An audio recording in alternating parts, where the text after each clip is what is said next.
तेवढ्याच ड्रगचं काय होणार तर केमिकल ब्रेकडाऊन होणार. ओके. आणि यालाच बायो ट्रान्सफॉर्मेशनसुद्धा म्हणतात. जे मेटाबॉलिझम्स आहे तर मेटाबॉलिझमलाच बायो ट्रान्सफॉर्मेशनसुद्धा म्हणतात. Is also known as biotransformations. आणि जे मेटाबॉलिझम्स आहे, मेटाबॉलिझमच्या 2 फेज आहेत. ओके. फेज 1 आणि फेज 2. जे फेज 1 आहे तर phase 1 is also known as functionalization. Is also known as functionalization process. आणि फेज 2 जी आहे तर is also known as conjugation process. जी फंक्शनलायझेशन प्रोसेस आहे यामध्ये ऑक्सिडेशन, रिडक्शन्स आणि हायड्रोलायसिस.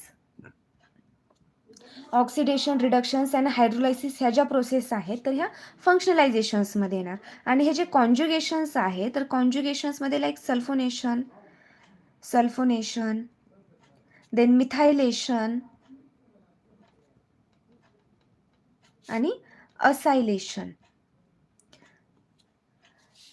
सल्फोनेशन्स, मिथायलेशन्स आणि असायलेशन्स ह्या ज्या केमिकल प्रोसेसेस आहेत तर त्या कॉन्ज्युगेशन्स म्हणजे फेज 2 मध्ये येणार. आणि ऑक्सिडेशन्स, रिडक्शन्स आणि हायड्रोलायसिस ह्या ज्या केमिकल प्रोसेस आहेत तर ते फंक्शनलायझेशन्समध्ये होणार. इट मीन्स फेज 1 मध्ये ऑकर होणार. सो मेटाबॉलिझम जो आहे म्हणजे आपला हा जो कायनेटिकचा 3rd पॅरामीटर आहे हा सुद्धा डिस्कस झालेला आहे. मेटाबॉलिझम्स म्हणजे काय तर केमिकल ब्रेकडाऊन होणार सबस्टन्सेसचं आणि is also known as biotransformation. यामध्ये 2 फेज आहेत, phase 1, phase 2. Phase 1 is also known as functionalization reaction आणि phase 2 is also known as conjugation reaction. Functionalization reaction